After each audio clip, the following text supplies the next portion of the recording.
Hi welcome back to my channel. ನಾನು ಇದನ್ನು ಒಂದು ಸಿಂಪಲಾಗಿ ಅವಲಕ್ಕಿ ಉಪ್ಪಿಟ್ಟನ್ನ ಮಾಡಿ ತೋರಿಸ್ತಾ ಇದ್ದೀನಿ. ಬನ್ನಿ ಹೇಗೆ ಮಾಡೋದು ಅಂತ ನೋಡಿಕೊಂಡೆ. ಇಲ್ಲಿ 2ರಿಂದ 3 ಕಪ್ಪು ಅವಲಕ್ಕಿನ ನಾನು ತೊಗೊಂಡಿದ್ದೀನಿ.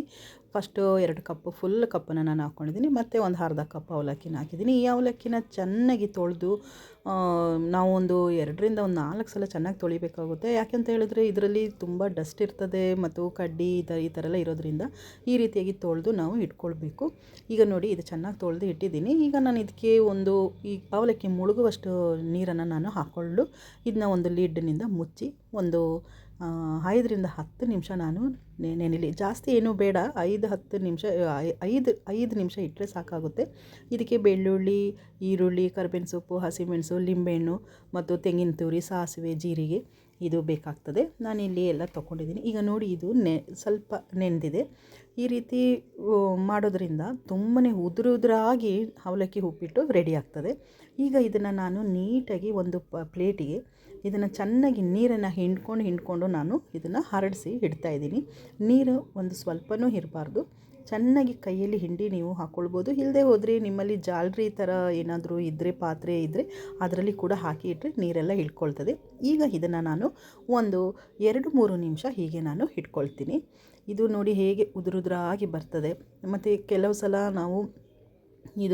ಸಲ ಮಾಡುವಾಗ ಅದು ಮುದ್ದೆಯಾಗಿ ಇರ್ತದೆ. ಇಲ್ಲಿ ಉಪ್ಪು ಹಾಗೂ ಅರಿಶಿನ ಪುಡಿ ಮತ್ತು ಎಣ್ಣೆನ ತೊಗೊಂಡಿದ್ದೀನಿ. ಒಂದು ಬಾಣಲಿನ ನಾನು ಸ್ಟವ್ ಮೇಲೆ ಇಟ್ಕೊಂಡು ಇದಕ್ಕೆ ಒಂದು 5ರಿಂದ 6 ಸ್ಪೂನ್ ಎಣ್ಣೆನ ನಾನು ಹಾಕ್ಕೊಳ್ತಾ ಇದ್ದೀನಿ. ಎಣ್ಣೆ ಜಾಸ್ತಿ ಬೇಕಾಗ್ತದೆ ಇದಕ್ಕೆ ಸಾಸಿವೆ ಮತ್ತು ಸ್ವಲ್ಪನೇ ಉದ್ದಿನಬೇಳೆ. ನಾನು 1 ಸ್ಪೂನ್ ಉದ್ದಿನಬೇಳೆ ಹಾಕ್ಕೊಂಡು ಸ್ವಲ್ಪ ಕಡಲೆ ಬೀಜ ಹಾಕ್ಕೊಂಡಿದ್ದೀನಿ.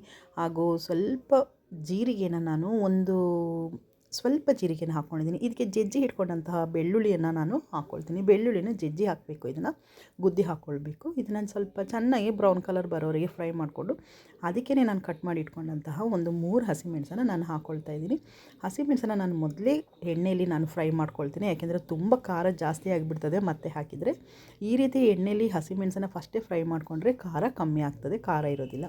ಅದಕ್ಕೇ ನಾನೀಗ ಕಟ್ ಮಾಡ್ಕೊಂಡಂಥ ಒಂದು ಈರುಳ್ಳಿಯನ್ನು ನಾನು ಹಾಕ್ಕೊಳ್ತಾ ಇದ್ದೀನಿ, ಒಂದು ದಪ್ಪ ಮೀಡಿಯಮ್ ಸೈಜ್ ಈರುಳ್ಳಿನ.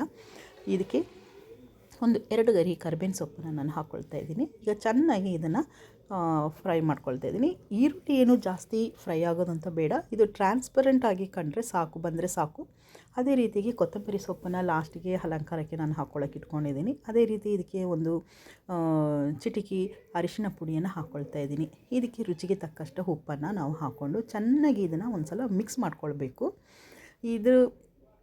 ಈ ರೀತಿಯಾಗಿ ನೋಡಿ ಸ್ವಲ್ಪ ಟ್ರಾನ್ಸ್ಫರ್ ಆದರೆ ಸಾಕು. ಈಗ ನಾನು ಇದಕ್ಕೆ 1 ಕಪ್ಪು ತೆಂಗಿನ ತುರಿನ ತೊಗೊಂಡಿದ್ದೆ. ಇದರಲ್ಲಿ ಅರ್ಧ ಕಪ್ಪು ತೆಂಗಿನ ತುರಿಯನ್ನು ನಾನು ಈಗ ಇದಕ್ಕೆ ಆ್ಯಡ್ ಮಾಡಿ ನಾನು ಮಿಕ್ಸ್ ಮಾಡ್ಕೊಳ್ತೀನಿ.